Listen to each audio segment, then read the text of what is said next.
আমরা পরিস্থিতির সাথে লড়াই করতে পারি, কিন্তু ভাগ্যের সাথে না। ভাগ্য যদি কোনো কিছু আমাদের জীবনে ঘটিয়ে থাকে, সেটার পিছনে আমরা কিছুই করতে পারি না।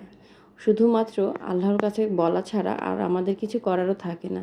তবে পরিস্থিতি যদি আমাদের অনুকূলে না থাকে, সেক্ষেত্রে আমরা পরিস্থিতিকে বিভিন্নভাবে চেষ্টা করে আমাদের আয়ত্তে আনার চেষ্টা করতে পারি। হয়তোবা অনেক সময় হয়ে যায় যে আমাদের চেষ্টার কারণে পরিস্থিতি আমরা যেমন চাই ঠিক তেমনই হয়ে যায়, আবার অনেক সময় হয় না। আবার অনেক সময় আমরা সব কিছু গুছিয়ে আনার পরও আল্লাহ আমাদেরকে উল্টা কোনো কিছু ঘটিয়ে দিতে পারে। হ্যালো এভরিওয়ান, আসসালামু আলাইকুম। চলে আসলাম আরেকটি নতুন ব্লগ নিয়ে আপনাদের কাছে। আজকে ভাবলাম যে কাপড় গোছাতে গোছাতে আপনাদের সঙ্গে কিছু কথা বলে নেই। আমার মতো এরকম ভাগ্যের কাছে হেরে গিয়েছেন কে কে বলেন তো দেখি। আমি জানি না, আমি যে জিনিসটা নিয়ে থাকতে চাই বা যা করতে চাই সেই জিনিসটা আমার কাছ থেকে সবসময় দূরে সরে যায় বা আমার হয় না। কেন জানি এমন হয় আমি জানি না। তবে আল্লাহর উপরে যা ছেড়ে দিই আমি সেটার আবার অনেক ভালো কিছুই পাই। যাই হোক, এবার আল্লাহ ভরসা, আল্লাহ যদি আমাদেরকে ভালো রাখে তাহলে তো ভালো অবশ্যই। তারপর আল্লাহর উপর বিশ্বাস আছে যে সে আমাদেরকে এই পরিস্থিতি থেকে বের করে অবশ্যই ভালো রাখবে। বর্তমানে যে পরিস্থিতি হয়েছে, এখন বের হইতে ইচ্ছা করে না, কারোর সঙ্গে কথা বলতে ইচ্ছা করে না। এই ফেসবুক প্ল্যাটফর্মে বিভিন্ন ভিডিওগুলো শেয়ার করি, সেখানে হয়তো বা সবার সঙ্গে কথা বলা হয়।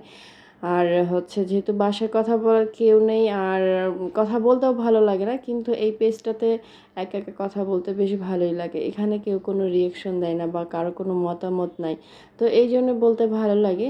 নইলে আসলে আমরা মানুষকে যদি যখন কোনো কিছু বলতে চাই, তারা বিভিন্ন রকমের রিয়েক্ট করে আমাদেরকে নিয়ে কথা বলে, কিন্তু এই প্ল্যাটফর্মে অন্তত এই জিনিসটা নাই।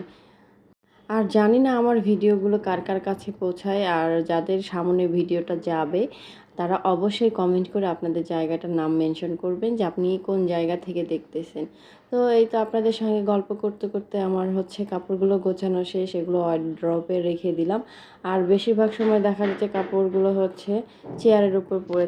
আর এইদিকে আমার ছোট ভাই বাড়িতে গিয়েছিল, বাড়ি থেকে আসার সময় সে কিছু খাবার দাবার নিয়ে আসছে। তার মধ্যে আমাদের বাসার গরুর দুধ। আমাদের বাসায় বেশ কয়েকটা গরু আছে, তো ওগুলোই দুধ বের করে ওখানে ফ্রিজে ফ্রোজেন করে রাখতো, তারপর সেগুলো পাঠিয়ে দিয়েছে।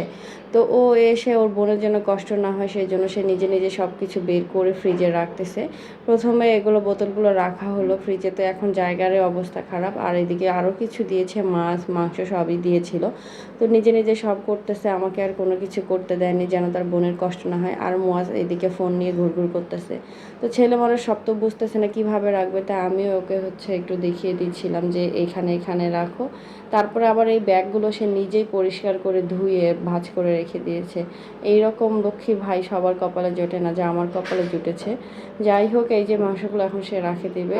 এই আমার দিনকালের অবস্থা। ভালো থাকবেন সবাই, আল্লাহ হাফেজ।